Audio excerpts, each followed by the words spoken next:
hour is late. It's time to decide. I'm quite confident that you will make choice wisely. In addressing global warming issues, the scientists have made it quite clear. Climate change as a self-inflicted wound, if you like, can wipe out the very meager assets. We have a climate crisis that is a planetary emergency. We are so close to the red line that perhaps we may wake up tomorrow and find that there's nothing to save after all. We have reached a point where we have a real emergency. The message should be clear. Climate change must take its place along those threats like conflict, poverty. Climate change is responsible for conflicts that can only deepen in the future if we don't act as soon as possible. It's the only thing that I believe has the power to fundamentally end the march of civilization as we know it. You will have a catastrophe added to another catastrophe. Climate change means catastrophically violent weather. Like wildfires and devastation. Rising sea levels. Rising food prices. To the spread of disease. If the future of the world depended on me,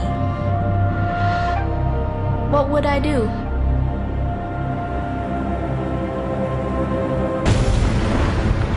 The North Polar ice cap is melting so fast.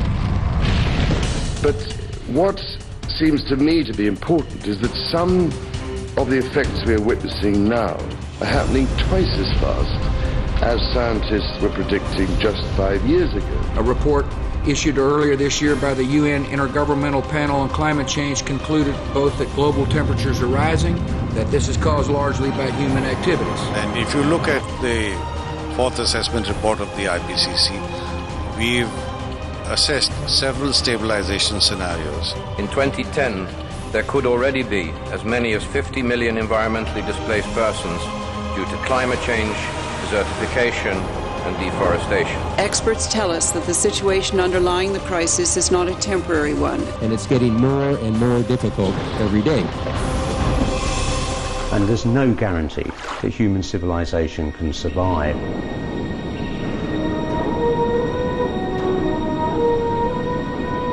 The doomsday clock of climate change is ticking ever faster towards midnight.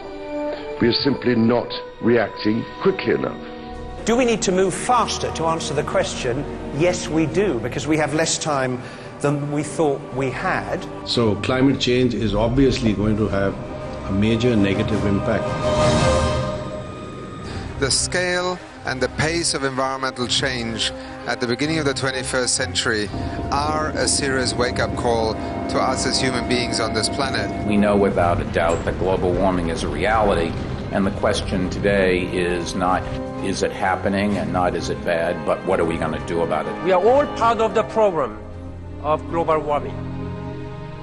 Let us all be part of the solution. The challenge you face is to prove to people that you are serious about adaptation to the unavoidable. Meat production and consumption is hugely intensive in terms of carbon dioxide emissions. More than all cars, trucks and ships added together. Unless we change our food choices, nothing else matters, because it is meat that is destroying most of our forests.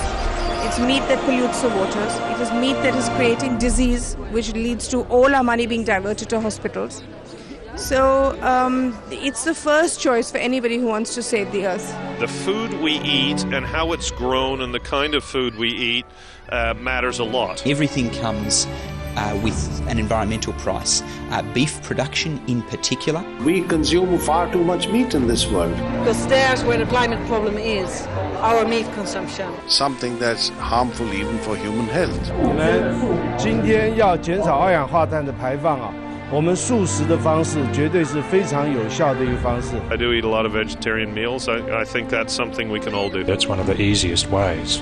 that we can make an immediate and quite substantial impact. There are some wonderful environmental benefits in terms of taking a couple of steps lower down the food chain. And the choice we face is a really simple one, actually. Just for one day, or more than that, become a vegetarian. Let us approach climate change not simply as a looming future threat, but as a present opportunity to work together. The time for action is now. What can the government do to help? What can you do to help?